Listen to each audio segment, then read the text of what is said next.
Hello everyone. आज हम discuss करेंगे hyper sensitivity type 4 reaction. Hyper sensitivity type 4 reactions actually होती क्या हैं? इसमें ये जो है ना, ये डिले टाइप की रिएक्शंस होती हैं, यानी कि it will take 1 or 2 day to develop and takes many days to remove. ठीक है। और इन रिएक्शंस में basically cellular immunity part play करती है, इसमें एंटीबॉडीज पार्ट प्ले नहीं करते हैं। This is very important. इसीलिए इसको हम साइटोटॉक्सिक रिएक्शंस भी कहते हैं, क्योंकि इसमें सिर्फ सेलुलर इम्यूनिटी इन्वॉल्व होती है। अब अगर हम अब सबसे पहले इंपॉर्टेंट ये है कि इसमें कौन कौन सी सेल इसमें इन्वॉल्व होती हैं। तो इसके अंदर जो सेल्स इन्वॉल्व होती हैं वो हैं CD4 सेल्स, CD8+ सेल्स,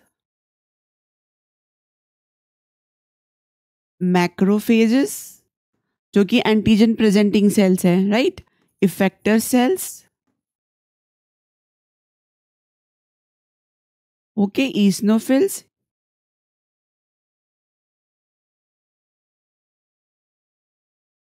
ईसनोफिल्स इसके साथ इन्वॉल्व होती हैं।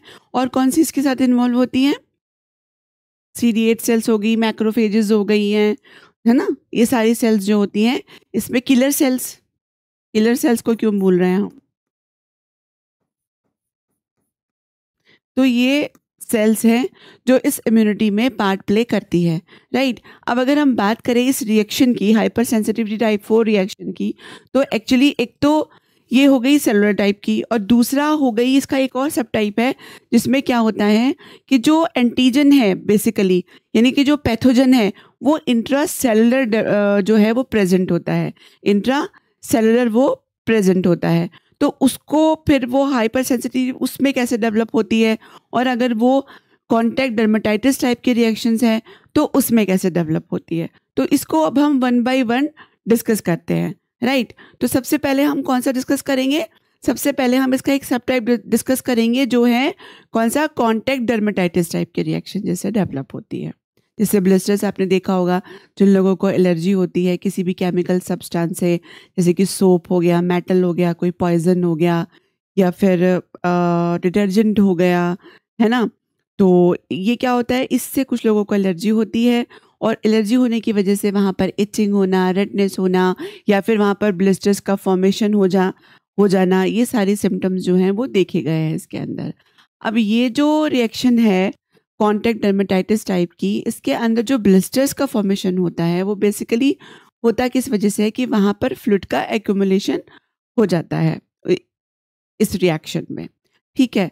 अब ये जो जितने भी आपके एलर्जेंस हैं, ये सब एलर्जेंस जो होते हैं वो एक्चुअली स्किन के थ्रू एब्जॉर्ब होने चाहिए, ठीक है, तभी ये रिएक्शन होती है। तो अब हम इसको स्टार्ट करते हैं। तो ये हमारी स्किन की जो है वो लेयर्स हैं। सपोज करिए ये एपिडर्मिस है, इसको आप ऐसा सपोज करके चलें कि ये एपिडर्मिस है। अब अगर कोई भी एलर्जन, वो कोई मेटल भी हो सकता है, जैसे मैंने आपको बताया था अभी। इसके अलावा वो कोई सोप हो सकता है, या कोई डिटर्जेंट भी हो सकता है ना, वो कुछ भी हो सकता है। अब अगर वो स्किन के थ्रू एब्जॉर्ब होता है, राइट, और वो यहाँ पर जो हमारी सेल बैठी हुई हैं, तो अब है क्या कि ये जो हमारी एपिडर्मिस की लेयर्स हैं, यहाँ पर जो हमारी सेल्स बैठी हुई हैं, जब वो उस एंटीजन को एनकाउंटर करती हैं, तो वो उस एंटीजन को रिप्रेजेंट करती हैं विद क्लास MHC क्लास 1 से। कैसे रिप्रेजेंट करेंगी वो? सपोज करिए ये है, तो वो करेंगी इसको रिप्रेजेंट एंटीजन को विद MHC क्लास 1 से, क्योंकि जितनी भी प्रोफेशनली एंटीजन प्रेजेंटिंग सेल्स होती हैं वो हमेशा MHC क्लास 2 से रिप्रेजेंट करती है। लेकिन क्योंकि ये जो हमारी सेल्स हैं स्किन की, ये प्रोफेशनली एंटीजन प्रेजेंटिंग सेल्स नहीं हैं, तो ये एंटीजन को प्रेजेंट करती हैं विद MHC क्लास 1 से। अब यहाँ पर जो सराउंडिंग में सेल्स इसके अवेलेबल हैं वो क्या हो सकती हैं? वो CD8+ सेल्स हो सकती हैं, वो मैक्रोफेजेस हो सकती हैं। तो होता क्या है, सपोज करके देखिए कि ये एक सेल यहाँ पर प्रेजेंट है। ये कौन सी सेल है?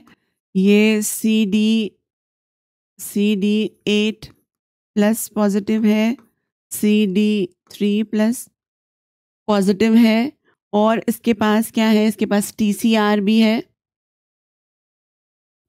अब ये क्या करेगी, ये इस एंटीजन को फाइंड आउट कर लेगी। ठीक है, इसने क्या किया, इस एंटीजन को फाइंड आउट कर लिया। अब इस एंटीजन को फाइंड आउट करने के बाद ये इसको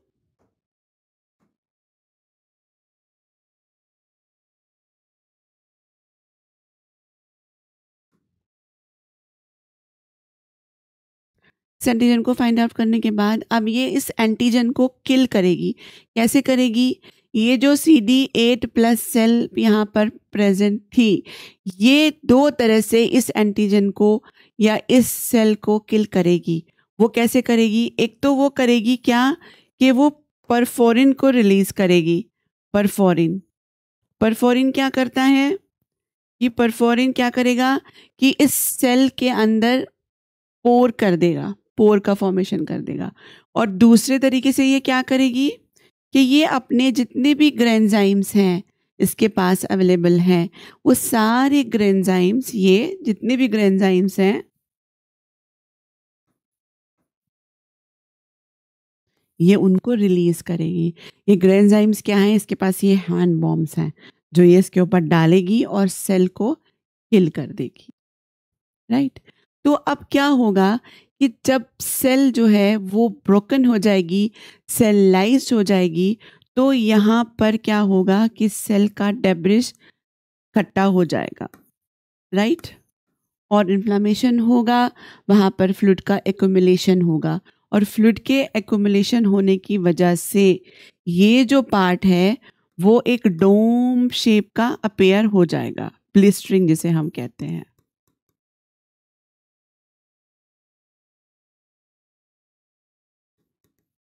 ब्लिस्टरिंग, तो यहाँ पर क्या हो जाएगी, यहाँ पर ब्लिस्टरिंग हो जाएगी।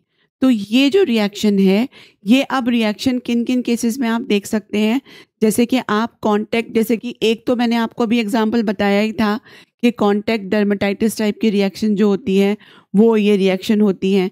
दूसरा इसका एग्जांपल क्या हो सकता है कि क्रॉनिक ऑर्गन ट्रांसप्लांट रिजेक्शन, जो क्रॉनिक ऑर्गन ट्रांसप्लांट रिजेक्शंस होते हैं उसमें ये रिएक्शन होती है। दूसरा रिएक्शन ये किस में हो सकती है, ये ग्राफ्ट वर्सेस होस्ट रिएक्शन जो हम कहते हैं, ग्राफ्ट वर्सेस होस्ट रिएक्शन। यानी कि नंबर पहला रिएक्शन क्या हुआ कि graft versus host reaction, number 2 में हुआ chronic organ transplant rejection, and number 3 में हो गया कॉन्टैक्ट डर्मेटाइटिस।